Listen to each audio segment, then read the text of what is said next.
हिंदू क्यों नहीं जा सकते मक्का मदीना में? दोस्तों, खबर आए दिन हमें सुनने को मिलती है कि मक्का मदीना जैसे पवित्र जगह पर भगवान शंकर को कैद करके रखा गया है।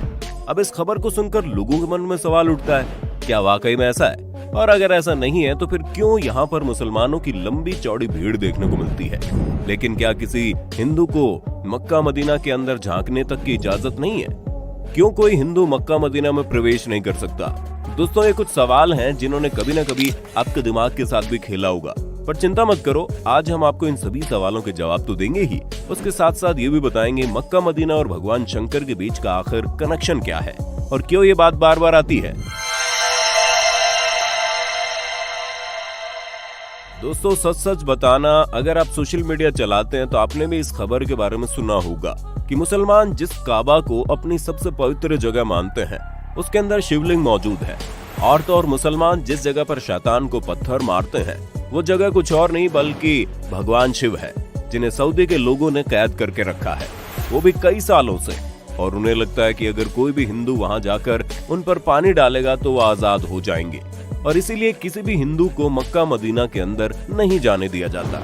दोस्तों, दिमाग को हिला देने वाली बात है ये, लेकिन इस बात में कितनी सच्चाई है ये तो आपको हमारी वीडियो में पता चलेगा ही। उससे पहले हमारा ये जानना जरूरी है कि इस मक्का मदीना में भगवान शिव को कैद करके रखने की बात की जाती है तो आखिर वो क्यों है और क्यों हर मुस्लिम उसे जन्नत की तरह पूजता है।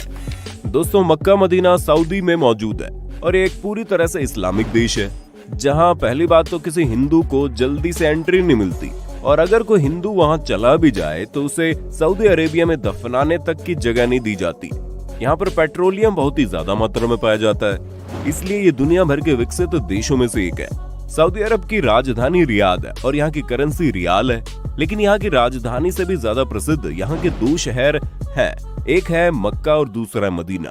ये दोनों ही शहर केवल सऊदी अरब में रहने वाले मुस्लिमों के लिए ही नहीं बल्कि दुनिया भर में रहने वाले मुसलमानों के लिए बहुत ज्यादा अहम है। इसकी सबसे बड़ी वजह है यहाँ पर हर साल लाखों की संख्या में मुस्लिम आते हैं।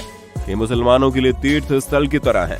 जिस तरह हिंदुओं में ये मान्यताएं हैं कि 4 धाम की यात्रा कर लो तो इंसान के सारे पाप, सारे दुख दर्द मिट जाते हैं, ठीक उसी तरह इस्लाम धर्म में ऐसा माना जाता है कि मक्का मदीना जैसी पाक जगह के दर्शन करने के बाद इंसान खुदा के नेक बंदों में शामिल हो जाता है। यही वजह है कि हर मुसलमान ये चाहता है कि वो जिंदगी में कुछ करे या ना करे, लेकिन मरने से पहले एक बार हज की यात्रा जरूर करे।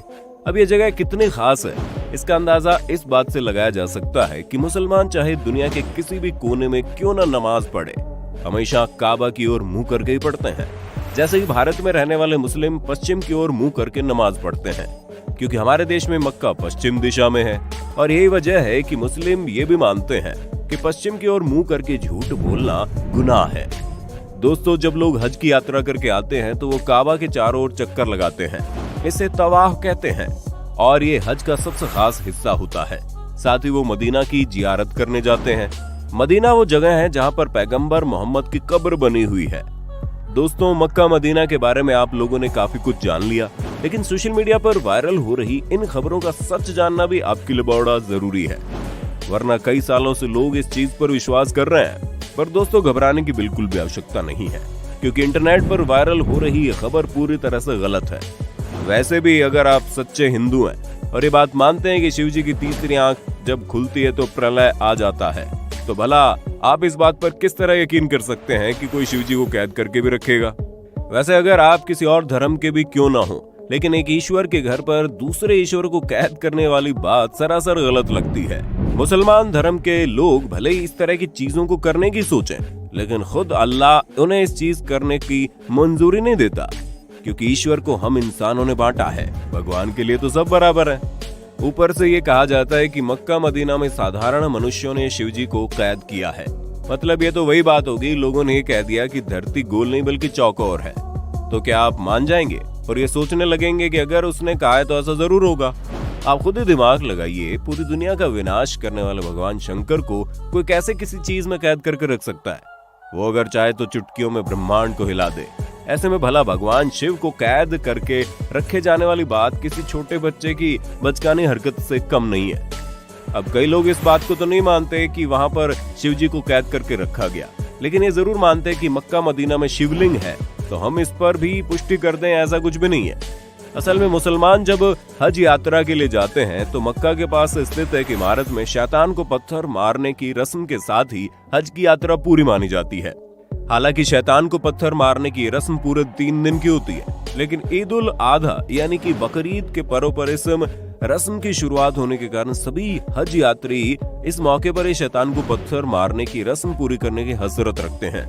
हज की यात्रा पर आए लोग तीसरे दिन यहाँ मौजूद इन 3 बड़े खम्भों को शैतान समझकर इनके ऊपर पत्थर मारते हैं और इस रस्म को करने के साथ ही हज की यात्रा पूरी हो जाती है। अब कई सारे हिंदुओं का ये कहना है कि यही खंभे शिवलिंग है, इनके बीच शिवलिंग स्थापित की गई है। तो दोस्तों ऐसा बिल्कुल भी नहीं है, बल्कि इसका सच कुछ और ही है। जब अल्लाह ने हजरत इब्राहिम से कुर्बानी में उनकी पसंदीदा चीज मांगी, तो अब हजरत मोहम्मद के लिए इनकी इकलौती औलाद से ज्यादा पसंदीदा और क्या चीज हो सकती थी, क्योंकि इनकी औलाद काफी बुढ़ापे में पैदा हुई थी और हजरत इब्राहिम उससे प्यार भी बहुत करते थे, लेकिन वो खुदा के हुक्म को नहीं टाल सकते थे। इसलिए हजरत इब्राहिम ने खुदा के लिए अपने बेटे की कुर्बानी देने का फैसला किया। पर जब हजरत इब्राहिम अपने बेटे को लेकर कुर्बानी देने जा रहे थे, तभी रास्ते में एक शैतान मिला जिसने हजरत इब्राहिम से कहा था कि वो इस उम्र में अपने बेटे की कुर्बानी क्यों दे रहे हैं। अब तो इनका बेटा होना भी बड़ा मुश्किल है, ऊपर से ये बेटा इतने सालों बाद बुढ़ापे में पैदा हुआ है, जो बुढ़ापे का सहारा बनेगा। अल्लाह के कहने पर हजरत इब्राहिम कैसे अपने जिगर के टुकड़े को कुर्बान कर सकते हैं। अब शैतान की ये सारी बातें सुनकर हजरत इब्राहिम सोच में पड़ गए और फिर इनका कुर्बानी देने का इरादा भी डगमगाने लगा। लेकिन फिर उन्हें ख्याल आया कि नहीं, ये चीज गलत है, अल्लाह की फरमाइश सबसे पहले है, और तब हजरत इब्राहिम कुर्बानी देने चले गए। हजरत इब्राहिम को लगा कुर्बानी देते समय कहीं वो भावनाओं में ना बह जाए। यही वजह है कि कुर्बानी देते वक्त उन्होंने अपनी आंखों में पट्टी बांध ली। लेकिन भला खुदा कैसे किसी के साथ बुरा कर सकता था? वो तो बस हजरत इब्राहिम की परीक्षा ले रहा था, जिसमें हजरत इब्राहिम पूरी तरह से पास हो गए। इसलिए खुदा ने हजरत इब्राहिम के बेटे की जगह कुर्बानी देने के लिए एक बकरी को खड़ा कर दिया, और तभी से बकरीद के दिन बकरी की कुर्बानी देने की परंपरा चली आ रही है।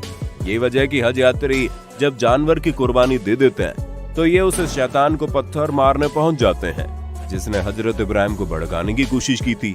और इसी पत्थर मारने की रस्म के साथ ही खुदा से ये वादा भी करते हैं कि कोई भी शैतान उन्हें कभी भी बहका नहीं पाएगा, फिर चाहे वो शैतान बाहर की दुनिया का हो या फिर उनके मन में हो, वो हमेशा सच्चे दिल से खुदा की इबादत करेंगे।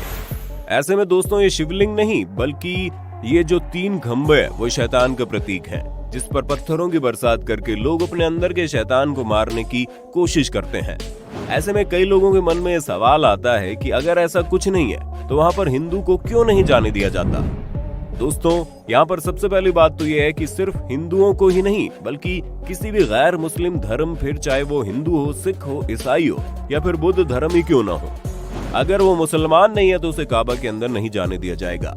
क्योंकि ऐसा माना जाता है अगर कोई मुसलमान नहीं है तो जाहिर सी बात है वो सच्चे दिल से अल्लाह पर विश्वास भी नहीं करता, और जो शख्स से सच्चे दिल से अल्लाह पर विश्वास नहीं करता उसे काबा के अंदर प्रवेश करने की इजाजत नहीं है। यहाँ सिर्फ उन्हीं लोगों को आने दिया जाता है जो बिल्कुल पवित्र मन से अल्लाह को अपना मानते हैं। वरना आप खुद ही सोचिए कि आप किसी ऐसे इंसान को घर के अंदर आने देंगे जिसे आपकी बिल्कुल भी इज्जत ना हो और वो आपको बिल्कुल भी सम्मान ना करे, बस अपने फायदे के लिए आपके घर के अंदर आने की कोशिश करे। हमें मालूम है इस तरह के लोगों को आप दूर से भगा दोगे। आप ये चाहेंगे कि जो कोई भी आपके घर में आए वो कम से कम आपका सम्मान तो करे। और ठीक ऐसा ही यहाँ के लोग भी चाहते हैं कि जो कोई भी काबा में प्रवेश करे वो अल्लाह को सच्चे दिल से माने। उसके लिए सबसे पहले अल्लाह होना चाहिए, बाकी सारी चीजें बाद में। तो दोस्तों आपको मक्का मदीना से जुड़ी हर एक बात अच्छे से पता चल गई होगी। अब आपका इसके बारे में क्या कहना है कमेंट करके बताइए, और इसी तरह की इंटरेस्टिंग वीडियोस को देखते रहने के लिए चैनल को लाइक, शेयर, सब्सक्राइब करना बिल्कुल ना भूलें। धन्यवाद।